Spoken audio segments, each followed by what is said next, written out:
Hi class, Dr. Jim here. In this lecture, we're going to be looking now at the adaptive or acquired immune response or immunity that we have in the human system. Now, one interesting thing about this is a form of immunity that's only found in vertebrates. Anything below that level in plants and in lower invertebrate animals only have kind of the innate defense mechanism, which is designed to attack, eat things that aren't supposed to be there. We looked at that inflammation and use white blood cells to kind of get rid of the non-specific pathogen. What we're going to look at today is a completely different system, and it's really called the third line of defense. And what's interesting about this has two specific lymphocytes involved. They're the B cells and the T cells. And again, they get their name from where they mature, and maturation of these cells means where do they gain the receptor. So that's going to be a big thing when we look at that today. Okay, so that's kind of what we're going to look at is the B and T cells and where they come from. The other thing you're going to see is really interesting is that there's a lot of specificity. So one thing you got to think about is that you have millions upon billions of both B and T cells. Each one of them are specific for a certain type of pathogen, meaning that each B cell that you have or each T cell that you have, and the way I like to compare it, and I always use in microbiology, is kind of thinking it as ice cream. Each one likes a specific flavor of ice cream, and that's the only one that they'll go after and respond to if that flavor of ice cream is shown to them. And so that's kind of how we think about it. So you think about the millions and billions of different types of pathogens out there that can affect us. Each B and T cell responds to one specific type. And so think of it that way as we go through.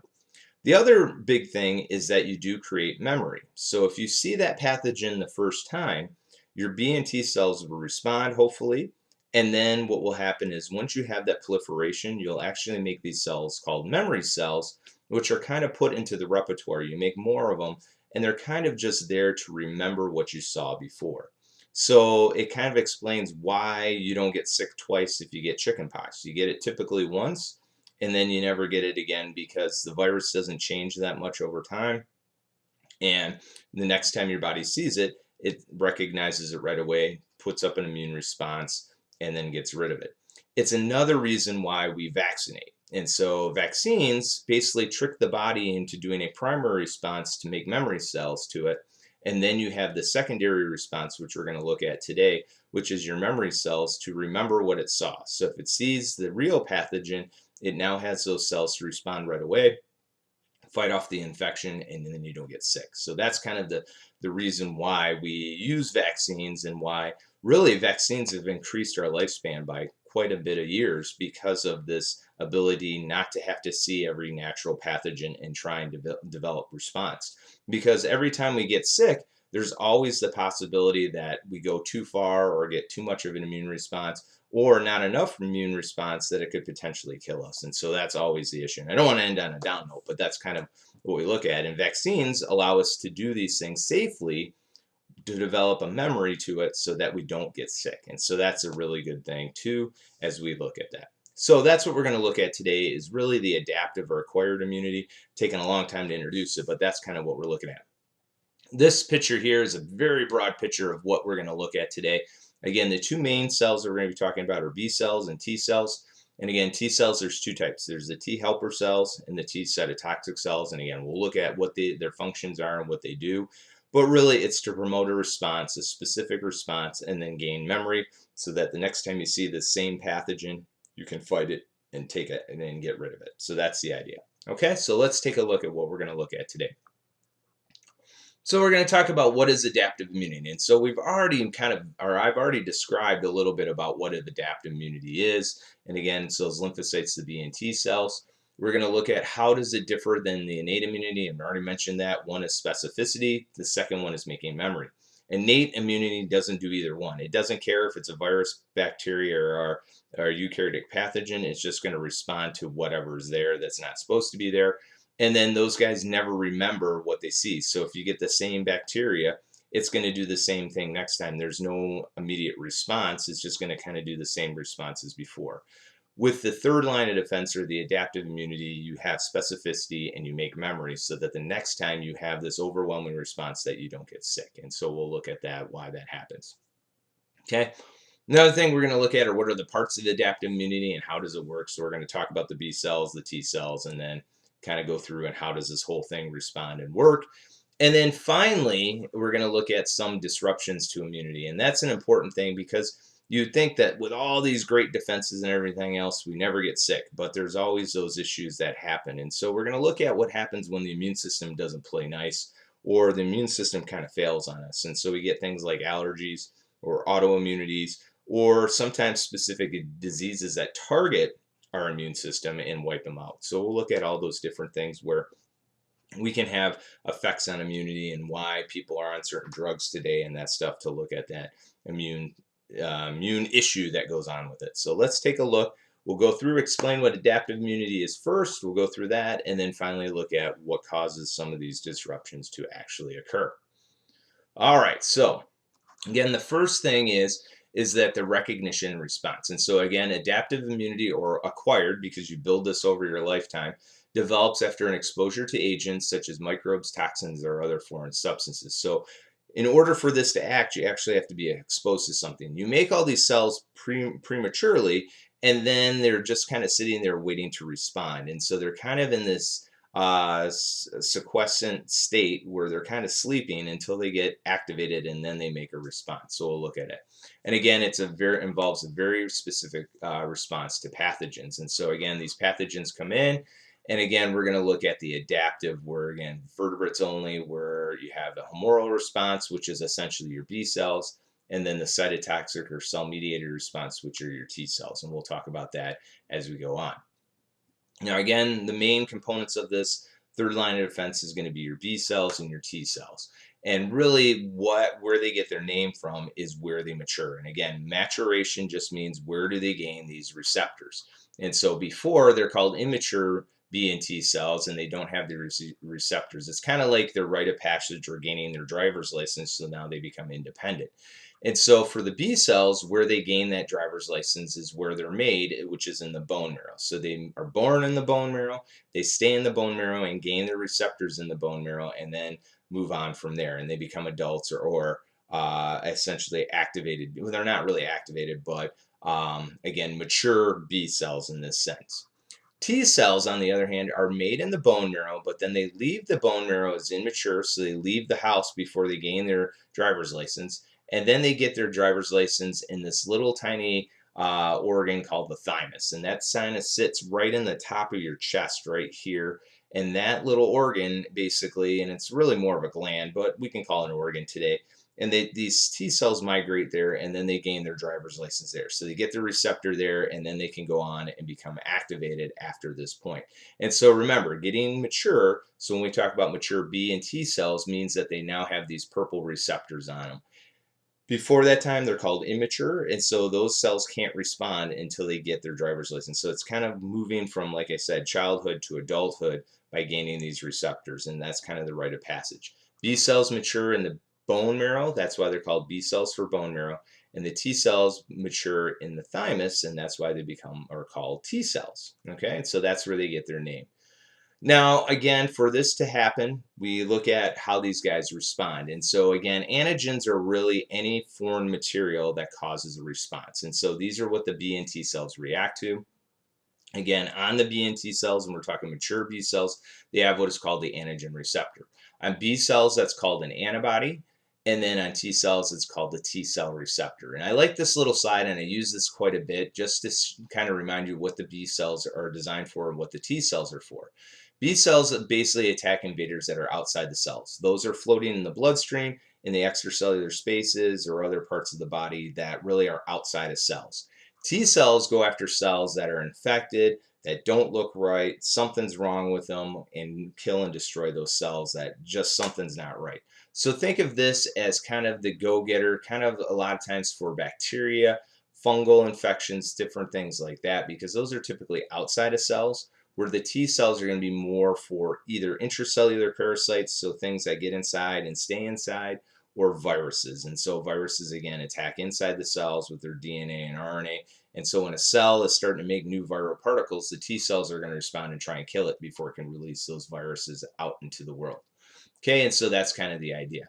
Now, like I mentioned before at the beginning, each one of these receptors that are out here, the B cell receptor, which is antibody, and the T cell receptor are specific for one type of pathogen. And so think of it as a flavor of ice cream. So let's say this guy likes vanilla, this B cell, this T cell likes chocolate. And again, these will only respond to chocolate. These will only respond to vanilla if they have this type. And again, when we talk about antigens, that's any foreign molecule or protein or anything else that's deemed foreign in the body. And again, on that antigen, you have multiple sites which the antibody or T cell could bind to, or a T cell receptor could bind to. And what we call that specific site is called an epitope. So you can kind of see here, this is a little epitope here where this antibody can recognize it. Antibody 2 recognizes this epitope, antibody 1, this one, an antibody for this one. So each one is very specific. And so again, you can think of it as this very simply: vanilla, chocolate, strawberry, banana, or whatever. And again, kind of looking at those different things, and you can kind of call each one a different flavor that these antibodies respond to. And this antibody 4 will only respond to, if again we said this was vanilla, will only respond to vanilla epitopes. This one will only respond to chocolate. This one will only respond to strawberry, and this one only to banana, or whatever. You can use whatever you'd like there, whatever your favorite flavors are. But that's kind of how it is. And so if you think of it that way, I think it kind of boils it down and makes it a little bit easier to understand. Oh, I get it. Chocolate. Okay, I like chocolate. That's the only flavor. If that was the only flavor ice cream you could like, then that's the only one you're going to get. And every time you go to the ice cream store, you're going to order chocolate because that's the only one you like. And so that's going to be how these things respond. So these antibodies can only respond to a certain flavor. And the same thing goes with the T cells. The T cells have a specific receptor. They only like one flavor of ice cream, and they're only going to respond to that flavor once that gets introduced to them. And we'll talk about that here in a little while. Okay, so again, each B cell has a Y-shaped molecule with a heavy and light chain, and this is what an antibody looks like. So think of a big Y, like the YMCA. So if you're going to a wedding, they always do the YMCA. And so again, think of that as an antibody because that's kind of the shape of it. And you have this heavy chain and the light chains. The light chains are the small pieces on the outside, and then you have the heavy chains on the inside. And again, they're just protein structures that look like this. Now, they have two regions. You see the V and the C. The V is the variable region, and this is what gives it its quality or principle of liking only a specific flavor. The C stands for constant, and the constant means that's where they're going to bind to a cell or bind to each other. We're going to look at some of the different classes of antibody a little later, but I just want you to think that the C is always bound to the cell or to another antibody, where the V is where it's going to bind to the antigen. And so that's the antigen binding site. And we're going to see how this becomes the variable and why only each variable likes only a specific flavor. So think of it that way. This is where the flavor component comes in. The rest of it is just the normal structure that you find in every receptor of antibody. And again, this is either going to allow it to bind to cells or to bind to each other. And we'll talk about that here in a little while where we see that. Okay, so what happens? So the B cell, remember, the mature B cell gains its receptor, and it's only going to like one type of flavor. Here comes the antigen with that flavor. So again, let's say this guy likes vanilla. Here's the vanilla antigen or epitope, and so it will bind to it. Once it binds to it, that B cell becomes activated. It kind of sends out this little electric shock, and it basically turns on the cell and says, okay, we got our vanilla. Hot damn, let's go make some new cells. And what happens is the cell gets activated and it starts making new cells. And so one of the cells that it makes are these things called plasma cells. And plasma cells are essentially little factories that essentially just produce tons and tons of antibody. And so for about 3 weeks of life that they're alive for, they just make a ton of antibody, and that's all they do. And they're going to make that vanilla flavor to recognize all these different pathogens that have the vanilla receptor on it. And so it doesn't discriminate there. As long as it has a vanilla receptor, the antibody is going to bind to it, and then it's going to recognize, and then it's going to accept that. Now, the other thing that's out there is a lot of times you'll have these leftover antibodies from a previous time, and they're just kind of free floating. Antibodies stick around for a little while. I'd say a couple weeks in your serum, and maybe even up to a couple months. And then sometimes these antibodies are free floating. So when you produce these plasma cells, they don't stay attached to the B cells, but they just get released out into the cytoplasm, or not the cytoplasm, but into the blood or extracellular fluid. And so they're just kind of free floating around, and this will be used to either tag the pathogen or for other things like neutralization of a toxin or a virus, or sometimes even activating complement. We'll talk about that here in a little bit, but that's kind of what these things are. And so again, they can bind these things up, grab them, and then kind of flag them down to say eat this and get rid of it. So again, kind of using the second line of defense and saying eat these things while they're there. So that's how the B cells work. And again, we'll talk about a little bit more about that here in a little while. Now for T cells, same type of thing. They have, again, the T cell receptor. Now the T cell receptor, what's different between that and the antibody is, like I said before, the antibody can be secreted out and float around. T cell receptors always stay with the T cell. And again, it's kind of the same thing, but you don't have the Y shape. You only have one variable region and then one constant region. And so again, these are essentially not a Y, but kind of more of just kind of these two hands grasping and looking at it. So again, a little less than a Y type of thing. But again, you have the variable, which likes the flavor of ice cream, and then the constant, which is going to be used to bind to the cell. And you get this alpha and beta chain. And that's really all you need to know about the T cell receptor, other than that's going to be responsible for activating the T cell. Works the same way. So when we get the flavor that it can recognize, then it will activate the cell. So again, in these types of things, what happens is that it will find the molecule and see it. Now, the big difference between T cells and B cells is that B cells can just bind antigen and just bind it with their Ys. So their Ys are floating around in the cell, and they can just bind any free antigen. T cells are a little bit more snooty, and the reason for that is they have to be presented to. They're not going to go, oh yeah, I'll just bind these free things that are floating around. You need to present it to me first before I know that it's something I have to worry about. So this is where that antigen presenting cell or T helper cell kind of comes in and helps present these things to the T cells in order for that to happen. And so where this is coming from is what we call this major histocompatibility complex. These are found on, again, antigen presenting cells, or APCs. And again, this was that macrophage. So if you remember my last video, I said the macrophages, they eat things and then they present out to the world saying, hey, look what I ate. They're like a little kid that shows their mom or dad, hey, look what I'm eating, type of thing. Well, they kind of do that to the T cell and say, look what I ate. Let's do something about this. And so they carry this molecule called the MHC, and they have an MHC class 2. And again, this lecture doesn't go into it, but I'll just kind of mention this real quick.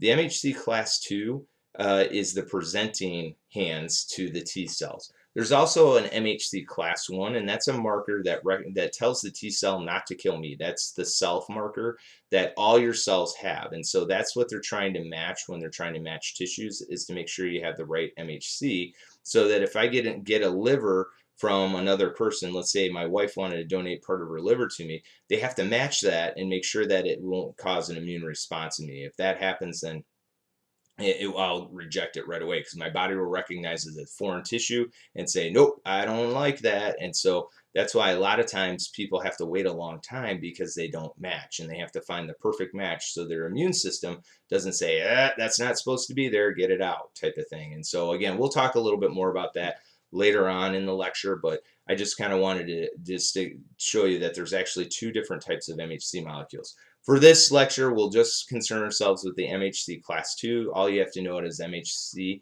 This is also the HLA, so if you've had another class, maybe AMP or something, they do talk about that as the HLA, or the human leukocyte antigen. And so that's what gets presented to the T cell, and that's, again, a marker that we see. So this presents whatever this guy ate to the T cell. And so in order for the T cell to recognize it, it has to be presented first. So it's, again, snooty. So again, this is what happens. The T cell comes in, it says, oh, macrophage, what'd you eat? Oh, I recognize that. I see that you ate vanilla. I'm going to respond to that. And so it says, okay, I like that vanilla flavor. It can't just bind to the vanilla that's just floating out here. It has to be presented to first. And so in order for it to present, then the T cell can get activated, and then the T cell can divide into either T helper cells or again, depending on the type of cell that it is. I shouldn't say just T helper cells or T cytotoxic. It is given a role once it gains a receptor, because some of them will become helper cells, which help activate the immune system, and others will become cytotoxic. And we'll talk more about that as we go along. But essentially, you get activation. These cells then can proliferate and then cause a response. And just like the B cells can, and that. And again, they go after cells that are infected on the inside. And so we'll look at that as well when we get to that point. Okay. So again, the adaptive immune system has four major characteristics. First is the diversity of the lymphocytes and the receptors. Like I said, each receptor likes a different flavor of ice cream, so think of it like that. There's also self-tolerance, so there's a lack of reactivity to one's own molecules, and so that kind of gets with that MHC class 1. But again, your immune cells are supposed to be programmed, and I say supposed to be programmed, so that they don't respond to your own tissues. And so they're supposed to, if they bind to it, say, "Ooh, that's me, don't touch," kind of thing. And so then they move on. Sometimes that doesn't happen, and then we get things called autoimmunities, where your immune system is actually attacking yourself. And we'll talk again more about that later on in the lecture, but that's one of the things that happens. You also get the proliferation of B and T cells after activation. So again, that causes immune response. And then also you get memory. And so one of the things I didn't mention with the plasma cells and the T cells is you also make a subset that are called memory cells that basically are now ready to respond to the next time that vanilla flavor comes into the body. And so it's already there. And so that's one of the big things that you'll see. And we'll talk again about that when we get into specific activation. So that's going to be important. So again, the first thing is the generation of the B and T cell diversity. And again, you can read through this if you'd like, but the thing to note is that you have these V genes, and the V genes, again, for the differentiated B cell, are up to about 40 different V combinations. Okay, so you have 40 different V combinations that can be put together along with these J's. And so that kind of gives you these different functional genes. The C is always constant and never changes. And remember, the C is what either binds to the cell or binds to another antibody, and we'll talk about that in a little while. So you can get any one of these 40 V combinations along with one of these J combinations to make a gene. So let's say here you go ahead and you make the V39 and the J5. So those are going to be the two that it selects. You put this together, and so now the functional gene is going to be V39J5, and that's going to be the receptor on this cell. So they're only going to recognize, let's say this is the receptor for strawberry ice cream, this V39J5, where V38J2, let's say, would be for vanilla, and V37J1 would be for chocolate, or, and you can look at it like that. So you can just imagine with 40 different genes along with another 5 J's, so 40 V's and 5 J's, and the different combinations, you can make lots and lots of different mixtures of receptors in that. And again, that's typically what happens in these situations. And so again, you make that functional gene that gets transcription where it makes this, puts it together, and now you make the variable in the constant region. That the constant region again is going to stay the same from cell to cell because that never changes, so it allows it to bind to the cell or other antibodies. And then the V is going to only be the part that's different, which again could be any combination. And so you can see there's a combination of 200 different ways. And again, with the heavy chain, there's even more combinations. And so this is just showing you the light chain, but for the heavy chain, there's even more.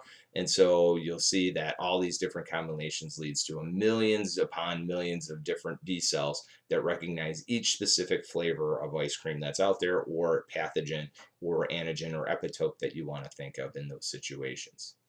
Okay, so again, the antigen receptors are generated by random rearrangement. You get then in the bone marrow or thymus, they're presented and tested for self-reactivity.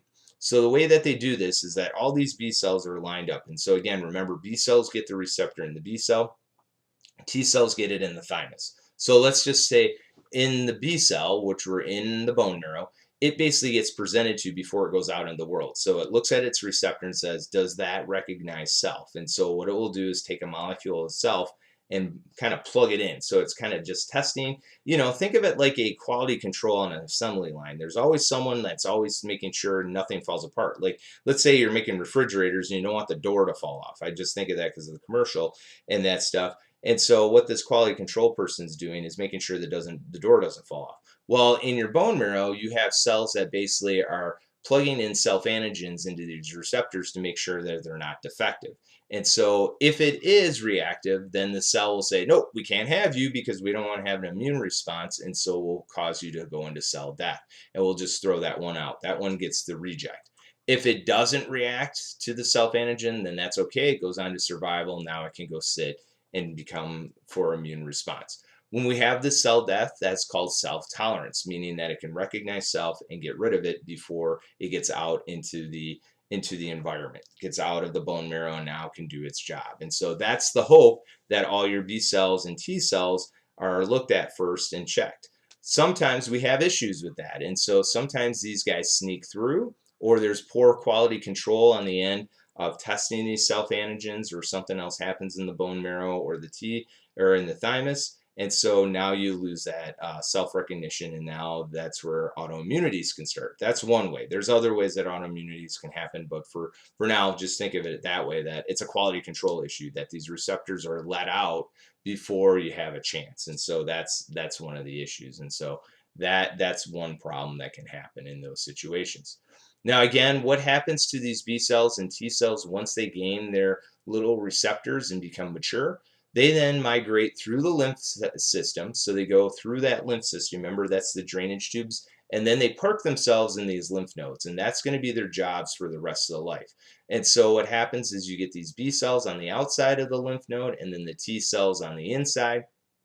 And essentially, they're just there with the receptors out. And that, for think of the B cells, the receptors out, just saying, what's going to come my way? Is vanilla going to come my way? Or and the other B cells talking to the other guy, and he says, I hope chocolate comes my way so I can activate. And they basically just sit there. They sit and wait until they get activated.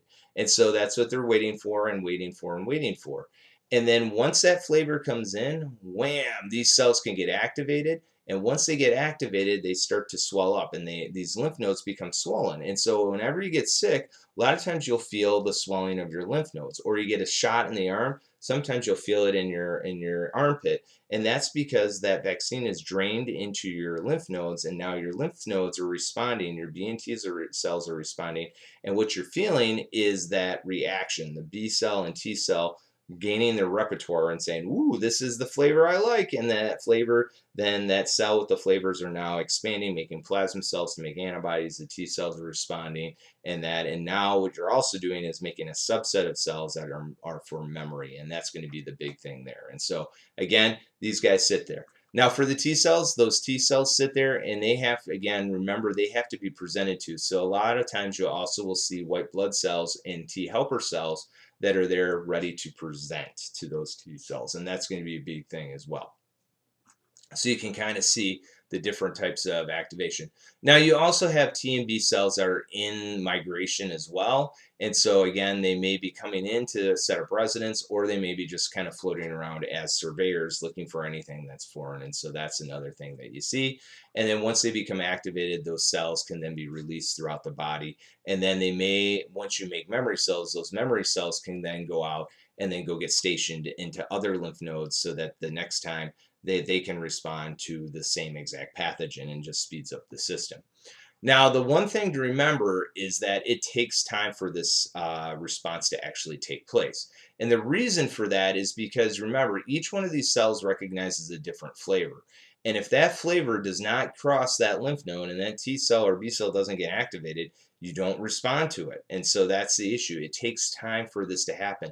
So the pathogen has to work its way to the lymph node where that B or T cell might be. And if it's not there, it's not going to recognize it. And so that's one of the issues. And so everything has to be coordinated, and it takes time for this to happen. A lot of times when we get sick, our B and T cells haven't responded yet to the thing, or it's just getting to that response, and now you start to feel better. So it takes time for that to happen. And that's one of the problems with the adaptive response, is it is a delayed reaction, is that you actually have to get sick first in order for this to happen.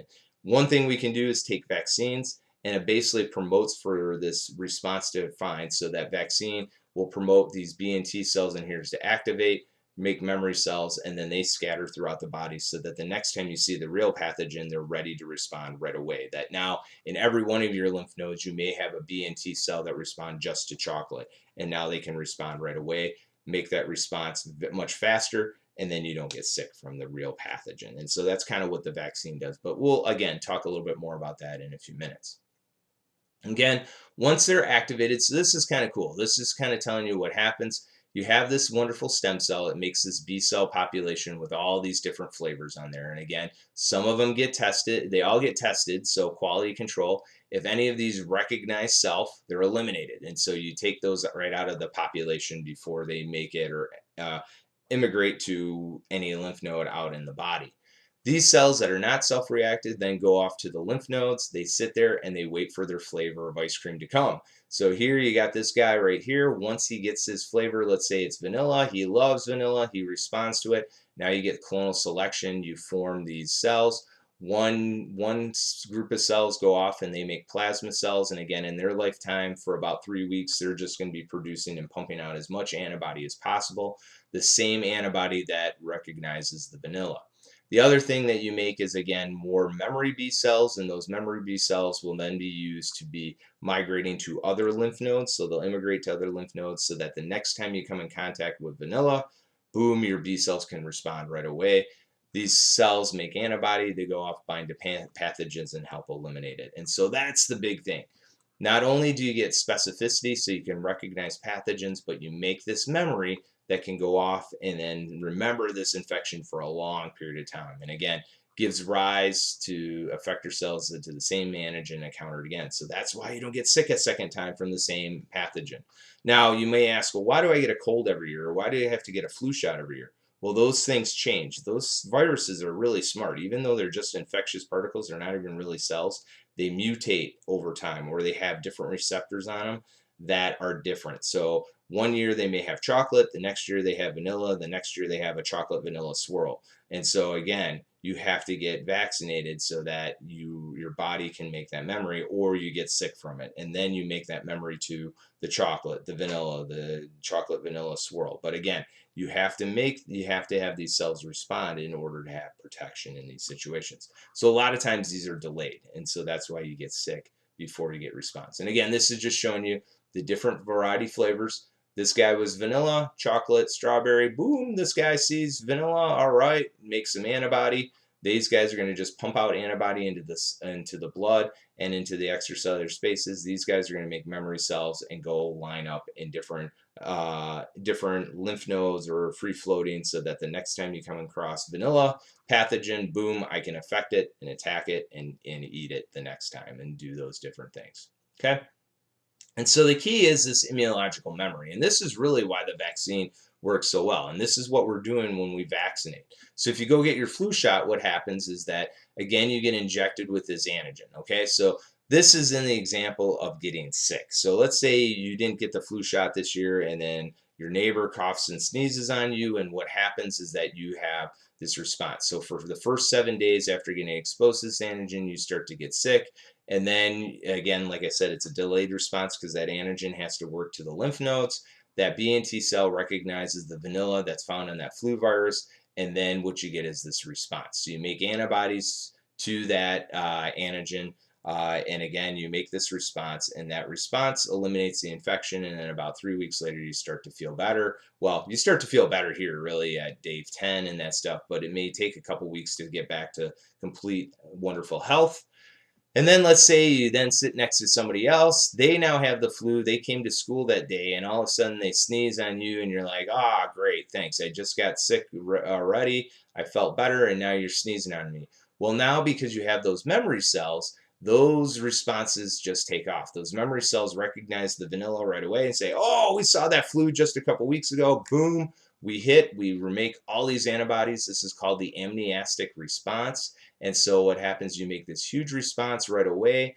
And the good thing about it is you don't get sick. And so because you make this response right away, there's no delay, no sickness. Now, what can happen and why sometimes people get a second round of flu is that the flu changes from vanilla to chocolate. And so now you get re-exposed, but now this time it's not the vanilla flu that you now got the chocolate flu. And then, oh, now you have to go through and you suffer through again. And even though you had the vanilla response, you now get sick with the chocolate. And so now your body makes that. And so a lot of times when they give you a vaccine, they're not just giving you a vaccine for one antigen, but it's for multiple antigens so that you can respond to a lot of different things. And that really plays a role in how well a vaccine is going to work, especially when we talk about the flu vaccine. Some years it's really effective and 80 to 90% coverage, and meaning if you got the vaccine, you're not going to get sick.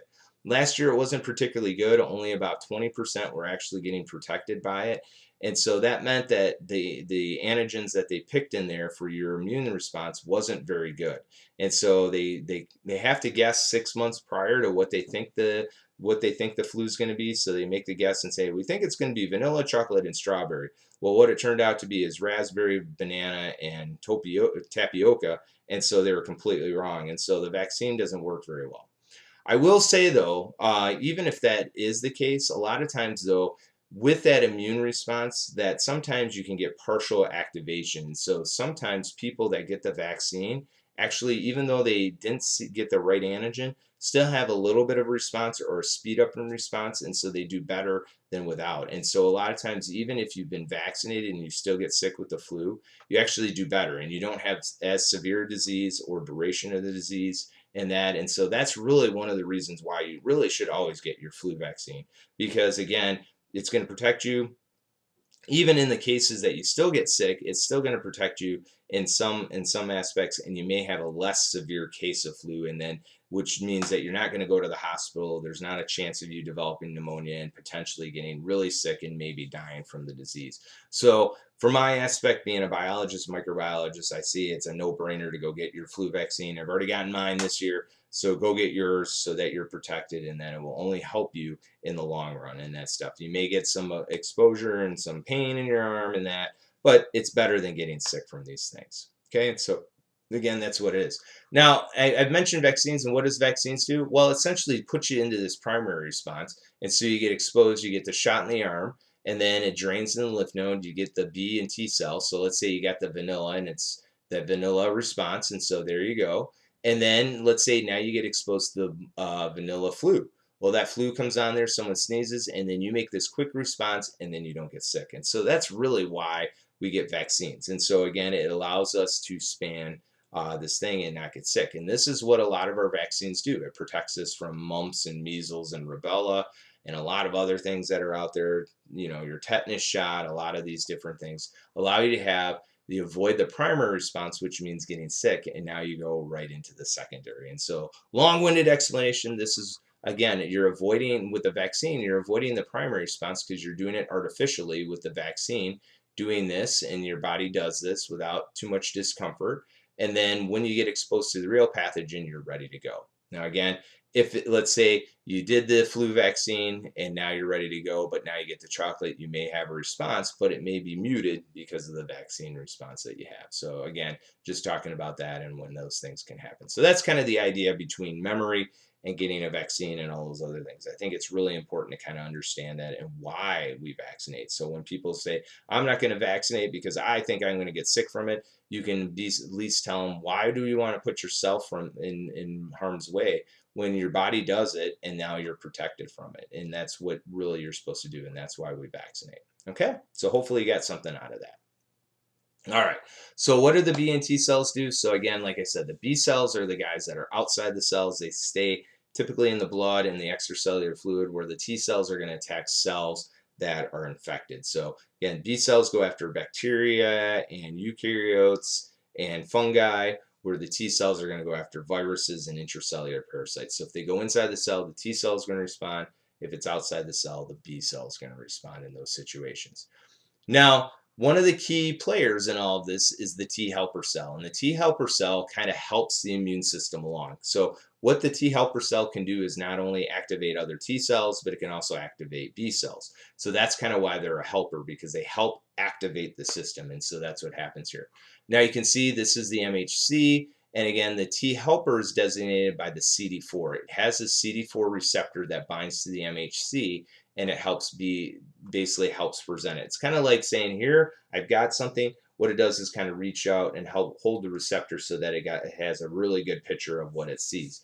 Once this gets presented, the T helper cell gets activated, and then you get these different responses. And again, we'll talk more about this. But again, This is what happens is the T cell responds to it. It sees the antigen, but remember, T cells have to be presented to first, and that's going to be the key. That's the difference between T cells and B cells in this situation. Now, once the T cells are activated, you produce these cytokines. The cytokines develop the immunity, and then what you do is then you make, again, B cells can get activated from the T cells along with these cytotoxic T cells, which are the CD8. And so that's really what the helper cells do. They help activate. Like I said, they'll help turn on B cells and they'll help turn on other T cells that will go in and destroy. And so this is why T helper cells are so important because they help activate your system.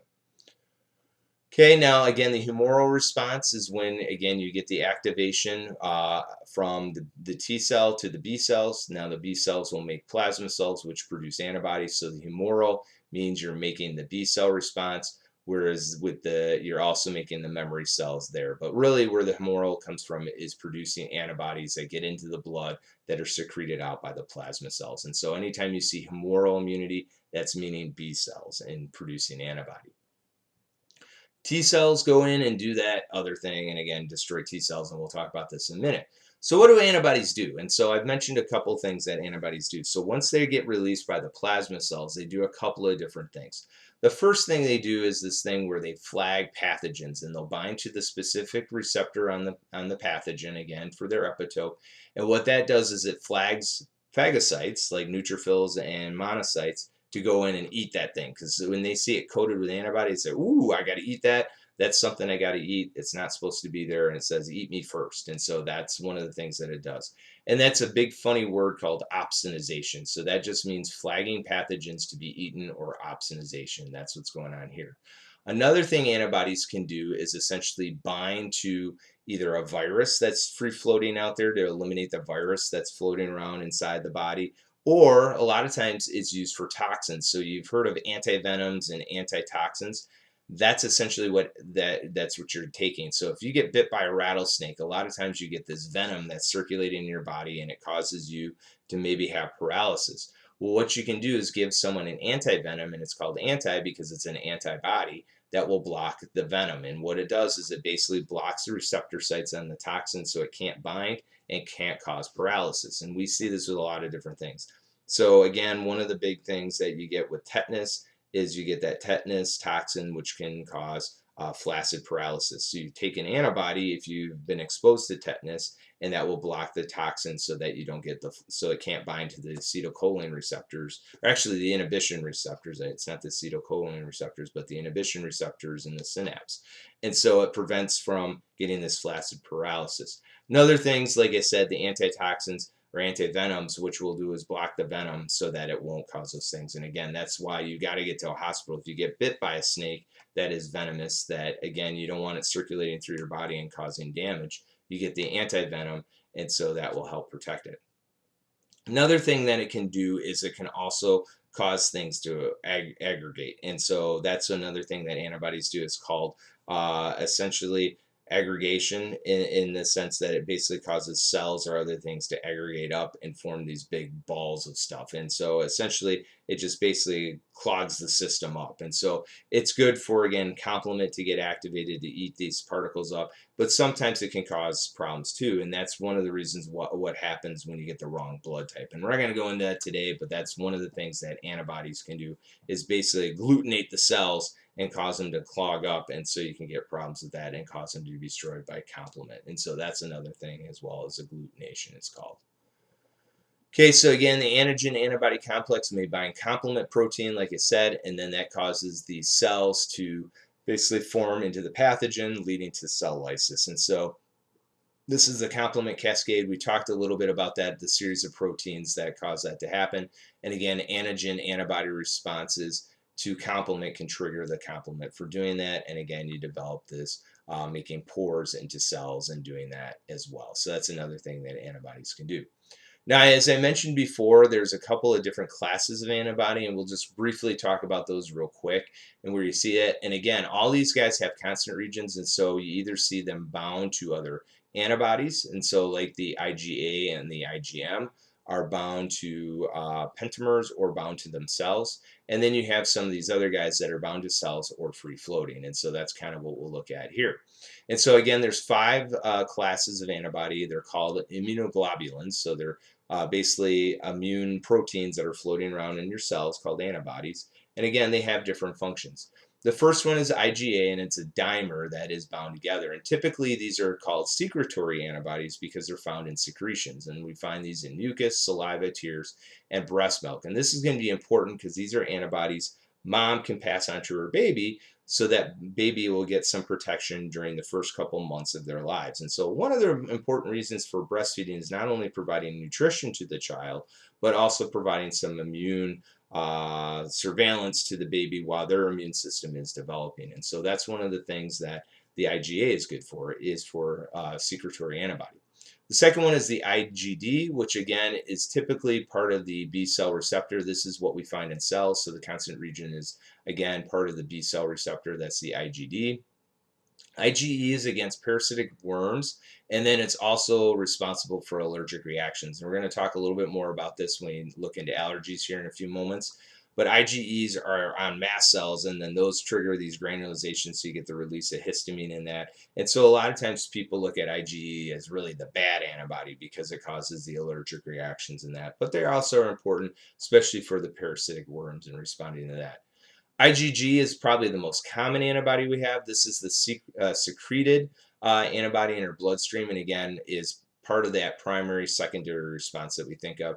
And IgM is actually the first antibody that's made by the plasma cells. And so your plasma cells will first make this IgM, this pentamer, which will go and bind, and then it will switch over to the IgG a little bit later. And so I'm not sure if there's an exact reason why it goes from one to the other, but maybe this is to get the early warning bell and get things clogged up. So then, you make this to kind of cause a reaction to the system because you can have multiple binding with this. And then once the situation is kind of stabilized, then you start secreting the IgG, which now is a little bit, again, necessary for kind of cleaning up and making sure getting rid of everything else. And so this is kind of the early warning IgM first, and then IgG is the second one that gets secreted. And that's about, if you look at it, this is like the first 3 days after B cells get activated and make plasma cells. And this is really after 3 days, and then you get this long response of IgG after that. And again, I'm not the exactly sure. Again, an immunologist would be able to tell you right away what's the trigger mechanism and that stuff.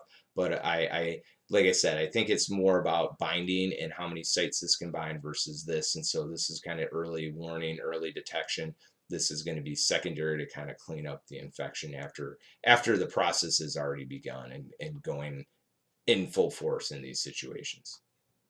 Okay, now, like I said, the cytotoxic T cells, you had the helper cells, those are the CD4.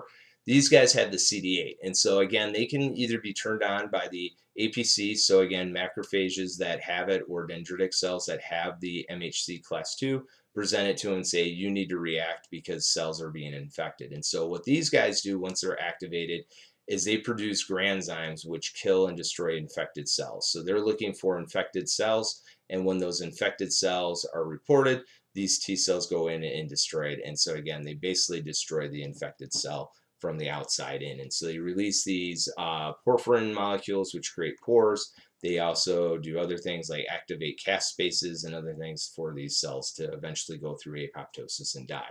So again, they attack cells that have been infected internally so that those cells can't get the viruses all made in time, so they die before the viruses can get out.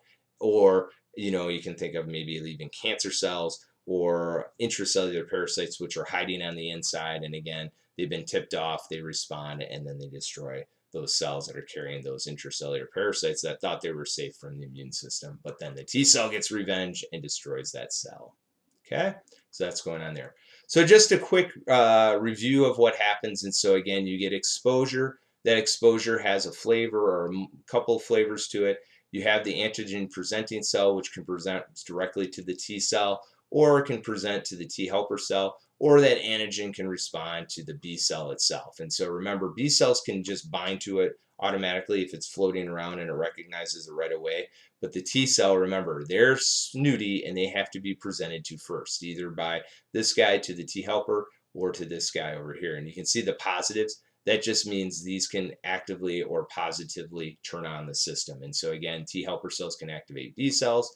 They can also activate C cytotoxic cells. And then the key is making the memory. And so you make the efficient cell like the plasma cell, and you make memory to it, as well as, again, with the T cell, you make cytotoxic memory cells, so they'll recognize the flavor as well as the active cytotoxic T in case those cells are infected on the inside, and then they can go after that. And so again, defend against intracellular pathogens in cancer. These go after the extracellular pathogens. And so again, you kind of have two different systems, but they work coordinated together so that they help fight whatever pathogen you have very specifically. And so that kind of just gives you an idea. And the key is the memory, so that you have these cells again, so that the next exposure you have, you're ready to go, you're ready to fight this thing, and you don't get sick. And that's going to be the key to any system with the adaptive. Okay, since we've talked about immunology and looked at the acquired and how this happens, we need to talk about immunity. And so again, over time, your immune system, you get exposed to things and you then create immunity, you make memory. And so you have two types of immunity. You have active immunity and you have passive immunity. So I want you to think about this. Active immunity means you make memory. And so when you make memory, that means you're going to have a collection of B and T cells that will remember that the next time you see it. And so there's really two types. There's called natural active immunity, which is when you get sick. And so the example would be you get sick from the infection, you make memory cells to it so that the next time you see it, you don't get sick from it. And then the artificial would be a vaccination. So you get injected with something that's made in the lab, and then your body makes memory to it that the next time you see the natural pathogen, you're now protected and you don't get sick. And so that's the key. You make memory with active immunity, whether it be from the natural pathogen or artificially. And so that's going to be the key there. Now, passive immunity means you don't make memory, but you're protected for a short while. And so there's two types again. The natural would be getting antibodies from somewhere naturally. And so most likely going to be maternal antibodies from breastfeeding. And so you may get it from there. You may get some other ones that are naturally made, maybe in some secretions and that stuff. But typically what we think of when we think of natural passive is going to be from maternal antibodies from breast milk. The other passive way is that, again, you get it artificially, either monoclonal antibodies that are made in the lab that are going to respond, and we'll talk about that here in a minute, or you get an antitoxin or antivenom that's injected to you, again, to protect you from the venom or the toxin that maybe you now have in your body. And so that would be artificial. And again, neither one of these trigger any memory cells, so you don't get activation of B or T cells, but what it does is provides temporary protection so that you can survive, and that again you don't get sick from those things, and again, or protect you so you don't get damage from that. And so that's passive because you don't make memory. Active, you make memory. Passive, you don't. And again, the two types, natural versus artificial. Okay, so again, we can make antibodies as tools, and again, we can use this to fight certain things. So one of the things that are out there now is called monoclonal antibodies, and what this is essentially making antibodies in the lab that will go after specific infections. And so in this case, this is just kind of quickly showing you what happens. And so what you do is you give a little mouse or a rabbit an antigen, they produce antibodies, so you get these antibody plasma cells, you pull it out of their blood after they've been exposed to the antigen. And then what you do is you do a fusion with a cancer cell, and this becomes a hybridoma because it's a hybrid of the antigen producing cell and of this tumor cell. Now, the interesting thing about tumor cells is that they go through cell reproduction without any checkpoints. And so again, they're cancer cells that we have in the lab that we've taken from cancer patients, and then we fuse them together. And so essentially you fuse by incorporating the nucleus in one so that they continue to grow without checkpoints. And so what you can do is make these cells just produce antibodies, because like I said, these cells only last for about 3 weeks and then they die. These cells are immortal, and so they can make antibody for a long period of time. And again, they make one specific type of antibody, so that's why they're called monoclonal, meaning they make one variety. So again, let's say you were talking about a chocolate flavored cancer or virus. You could say, okay, I want to make antibodies to it. I make a ton of antibodies, and so all these antibodies here are going to be just for the chocolate flavor or vanilla flavor. So why is this important? Well, we can make antibodies to specific cancer cells. And so if we know receptors on cancers, in cancer cells that would trigger an immune response. And like I said, antibodies can trigger immune responses and that in being eaten up by phagocytes, we can do that. And so again, if we know that a certain cancer cell in your body has a receptor on it, we can make these monoclonal antibodies, give them to people, and then have their immune system attack it. So instead of giving them really dangerous chemotherapy drugs, which kind of kill the cells, kill any actively dividing cells, including your immune cells and your blood cells, you now actually are using your immune cells to help and get rid of this. And this is what your body normally does. If your T cells recognize a cancer cell and say, that doesn't look right, we need to do something about it, then your T cells are going to respond. And again, it's about activating those T cells to respond and do those things and to kill those cells. And so if you can do that, you can actually get your T cells to do that for you. And this is where medicine's going. This is why it's becoming personalized, because your cancer cells may have specific receptors that they're going after. And again, the key is you want to find a receptor that's different than self, because you don't want antibodies in your body going after self cells. And so that's going to be the key. So it's got to be a cancer specific receptor, not one that's just found in your cells, because that means now you're putting an antibody that could hit any cell and destroy it. So it's got to be specific to the cancer cell itself. And so that's like I said, that's kind of where medicine's going. So we can give people antibodies and trigger the immune system rather than giving them these nasty chemicals that are basically killing cells just to get rid of the cancer cell itself. And so that's one of the big things that's coming along down the line. Okay.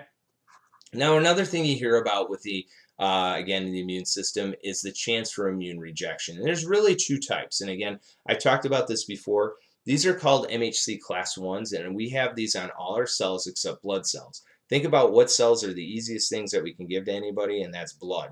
And blood has a couple of different types, ABO. But for this situation, we're thinking about the specific,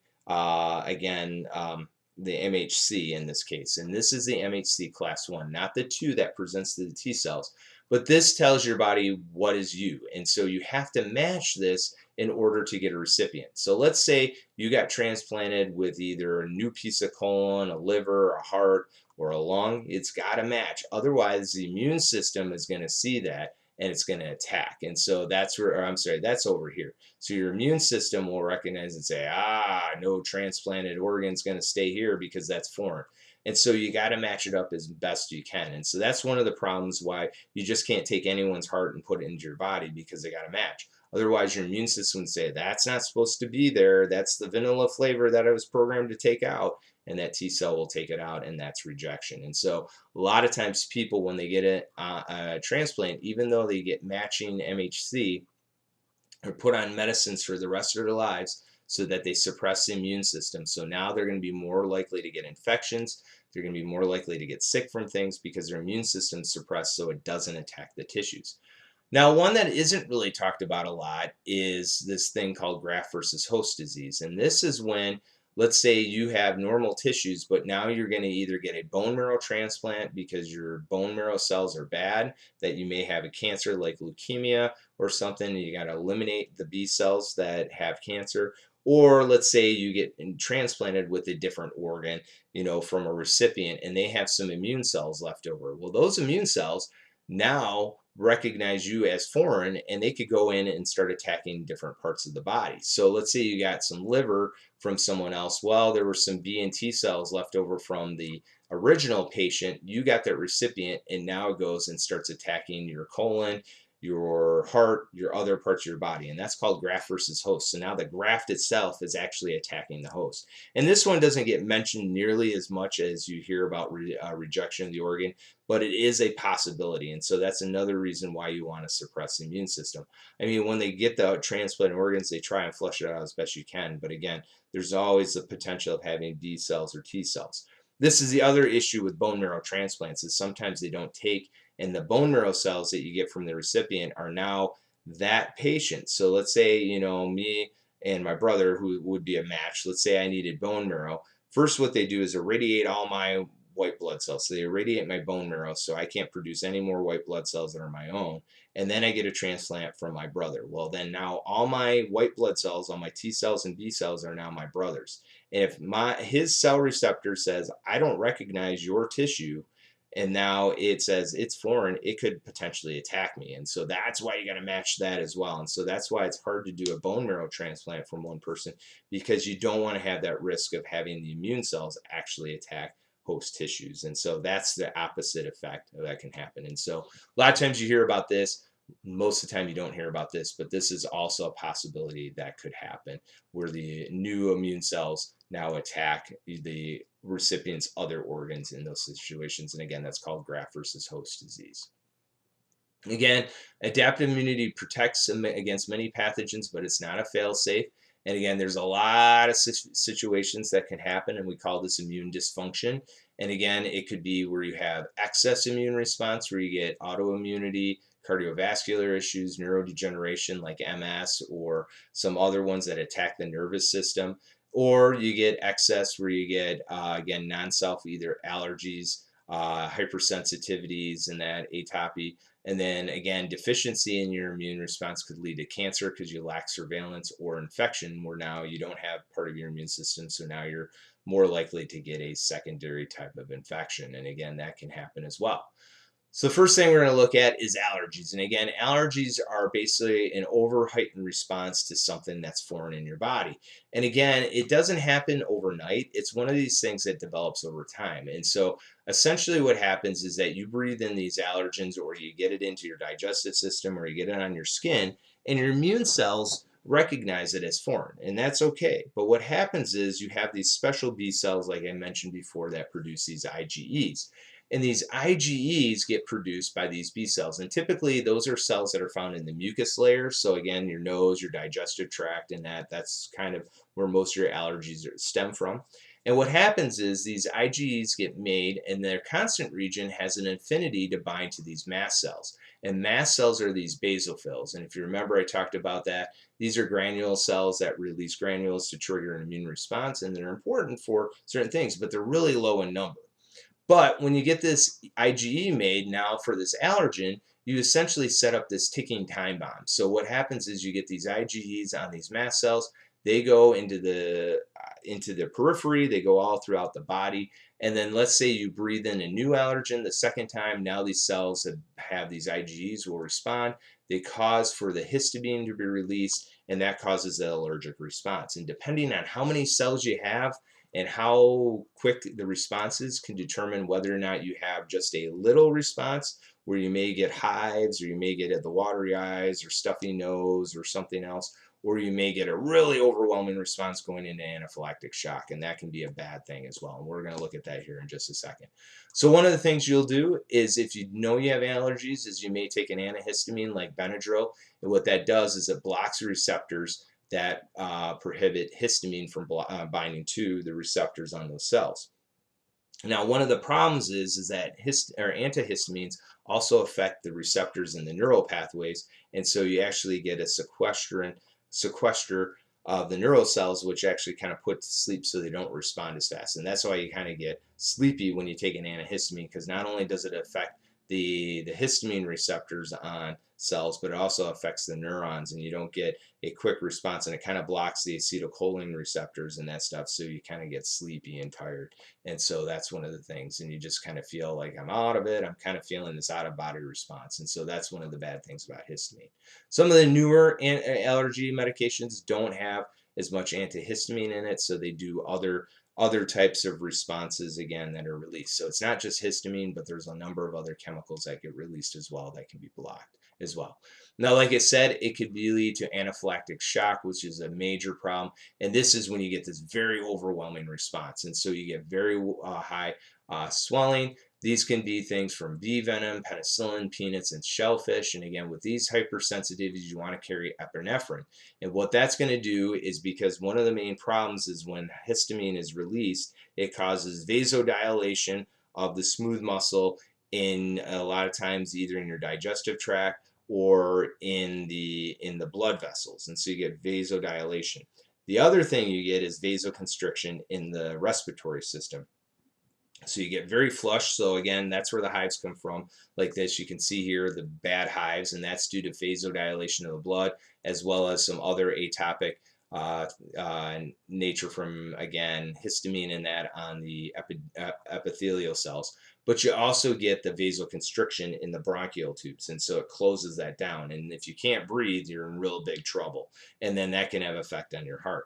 And so obviously people want to carry around, if they have severe allergies, as an EpiPen, which they can inject in right away. What it will do is give you a shot of epinephrine. And we talked about that before, what epinephrine does. Not only does it cause vasodilation, but it also increases the heart rate so that the heart can beat faster to get blood to areas that are necessary. And so again, it speeds up the heart so you don't get the heart failure that could be associated with an allergic response. Okay, so that's what's going on in those situations there. So again, severe allergies may require the epinephrine.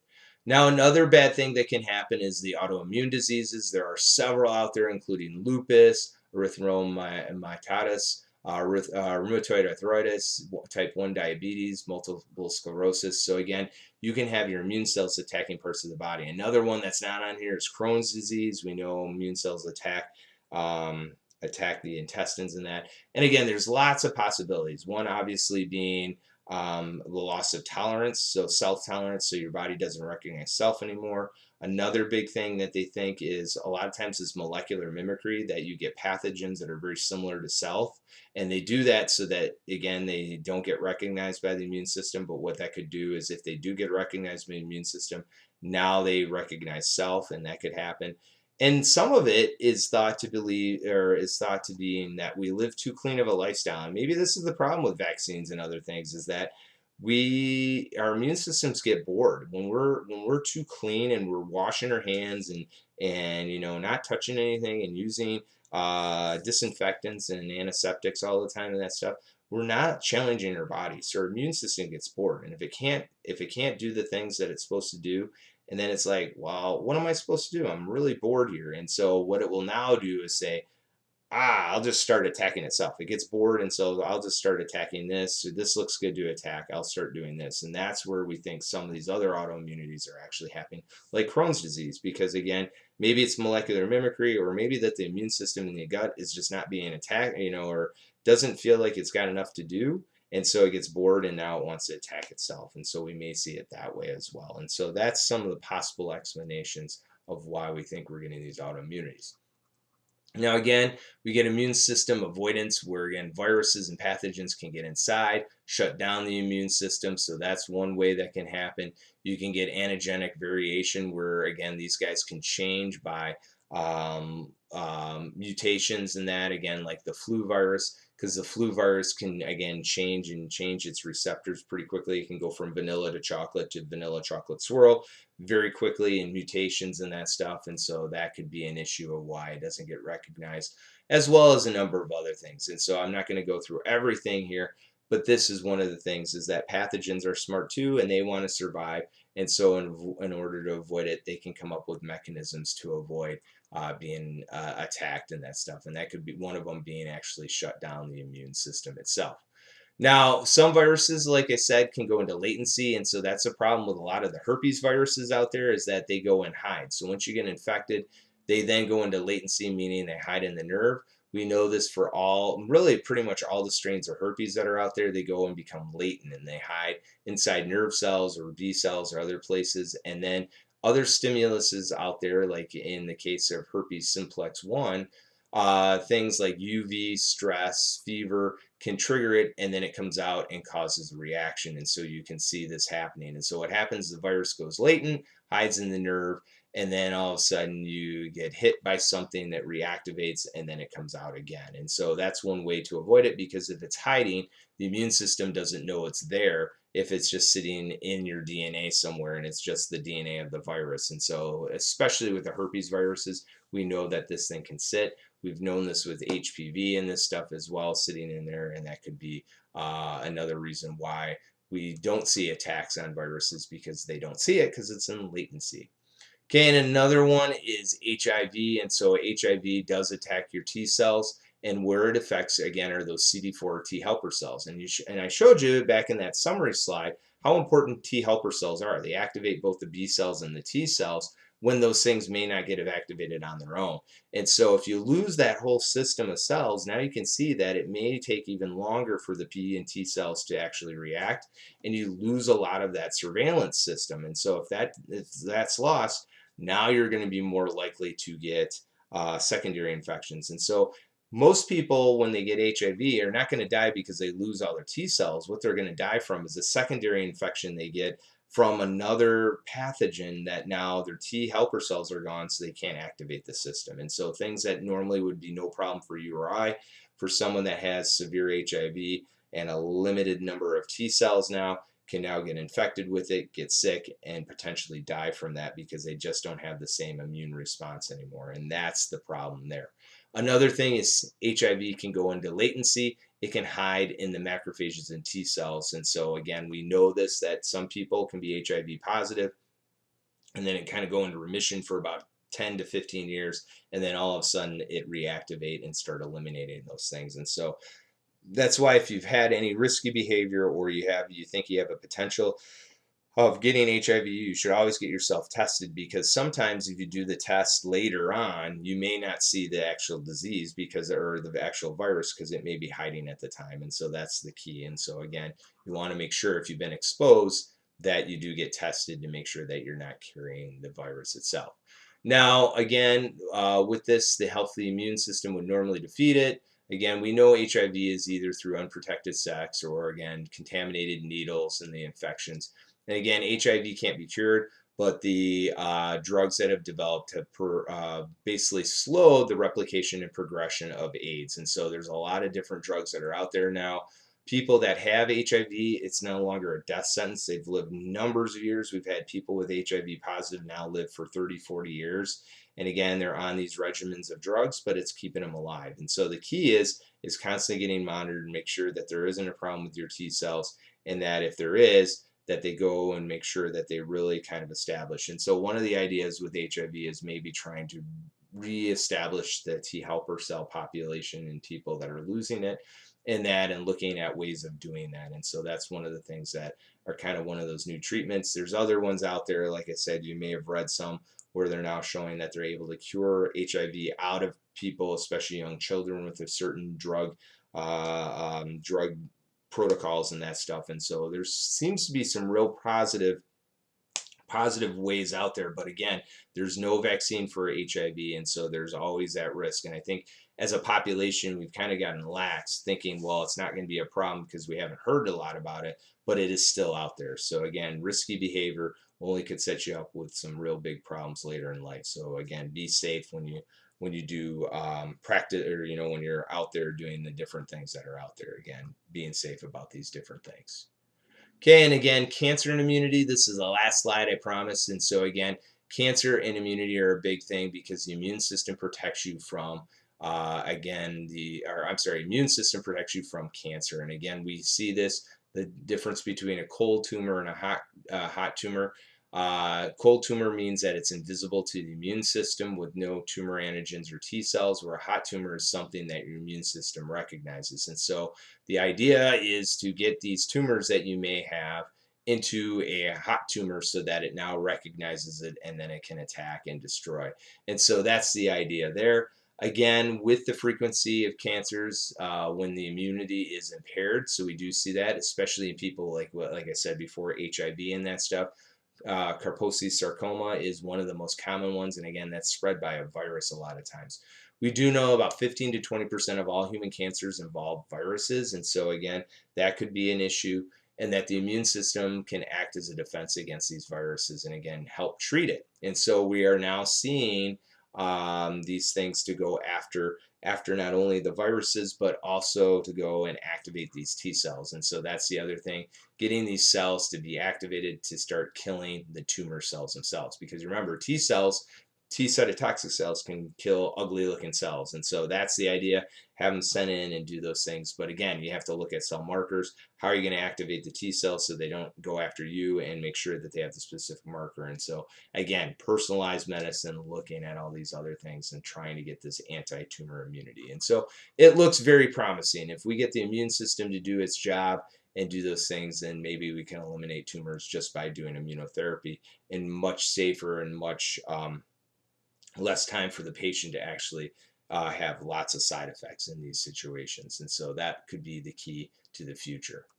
Okay, so again, we've made it to the end. Hopefully you got some appreciation of the adaptive immunity. Sorry it was long. I know I go on these tangents every time. You can tell I'm a microbiologist because I spend a lot of time on immunity and that stuff. So I think just to kind of get the basics and that stuff, I probably could have gone fast and you wouldn't have gotten half the information there and that stuff. But I just kind of wanted to give you a good sense of what adaptive immunity is. And again, in adaptive immunity, receptors provide the pathogen specific recognition.